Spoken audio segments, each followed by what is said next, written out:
Hi there everyone and good morning. It is currently the morning of the 11th of January 2012 and today we're going to talk about Tropical Cyclone Heidi here that's moving off towards the south along the western periphery of the Australian high here. At this time being though, it has intensified to a Category 1 cyclone. That's about the equivalent of a tropical storm for the people watching off into the northern hemisphere. That's about winds of about 45 knots, although the Bureau of Meteorology, if you want to put these in kilometers, is expecting this to intensify up to about 1 kilometers per hour, sustained winds with upwards of about 130. So really an intent here, expecting this to continue to get moisture fed in north. That's that northeast monsoon way off here during the course of the next 24 hours. So that will allow more moisture to continue to get pumped into the system, although it is being countered by dry air advection wrapping around the western periphery as well. And if we actually pull off the water vapor imagery, you can see that moisture kind of lingering off here towards north. But another thing I want to talk about is look at this right in here. It looks like kind of a eye attempting to form up in here. So that's another reason why you could expect even more intensification out of this system if there is an eye starting to pop off. And although if that is an eye, I think it's going to be short-lived. Actually, just looking at the visible imagery here,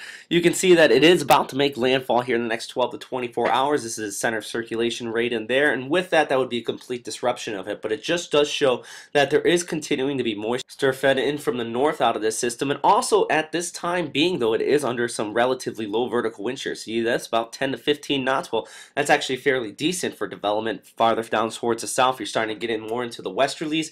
It'll start hitting up into those 30 to 40 knots and also begin to weaken it. But that's enough talking about what the storm's doing right now. Where's the rainfall going to be? Well, now areas east of Port Hedland here, now those are the areas really seeing the most intense rainfall, basically due to the direct feed from the monsoon off towards the north. If you're on the western side of the storm, actually, it doesn't look like it's going to be as intense. It's really basically on the eastern side and the right front quadrant of this storm. And actually, let's pull out a radar from that area. And this is actually from Port Hedland. You're seeing some of these outer rain bands already pushing on shore towards the east. It's not really so bad out here towards the west. You're still going to see some outer rain bands, but really the eastern side of the system is where those heaviest rainfalls are going to be. And also check this out to a little bit farther off towards the north, that eye wall we were just talking about a second ago developing up. Well, kind of a little bit of a confirmation on radar here. It's not completely closed off. That would be the define of an eye, but it is starting to wrap around the center of the circulation here. But as I already stated, as this moves on shore, it's going to get disrupted by the friction out there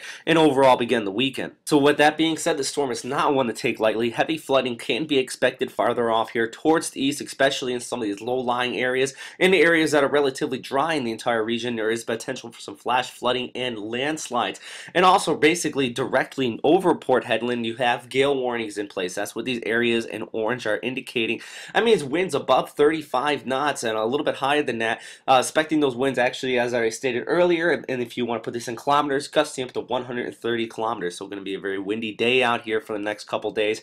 And also that heavy rainfall. But basically from Marl out to Sandfire Roadhouse here, you have those gale warnings in place. And this is also showing the track of Tropical Cyclone Heidi here. And actually, let's compare this up with the JTWC, the Joint Typhoon Warning Center, with a similar track on their forecast. Max winds for them expecting about 50 knots, gusting up to 65 knots. And it's also going to be making landfall just towards the left of Port Hedland, so that would put them in the right front quadrant. So those winds of 50, gusting up to 65 knots, it's actually kind of likely if it does take this exact track right in here, especially once you get those outer rain bands moving onshore with those severe thunderstorms associated with it. But here's a look at the cumulative winds over about the next 5 to 6 days.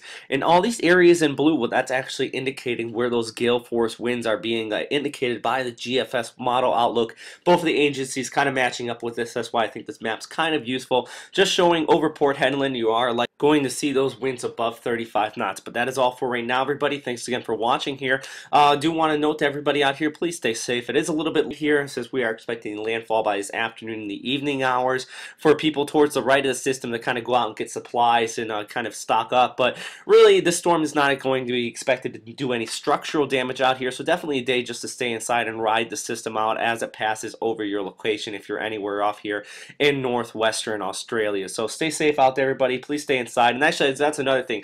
That's really where a lot of the most injuries come from in this scenario of a storm, is when people venture out to the waterfront or they go around outside and try to just see and take in the storm. That's when light debris starts flying around. People leave stuff around. So please stay safe out there. Have a great day, everyone.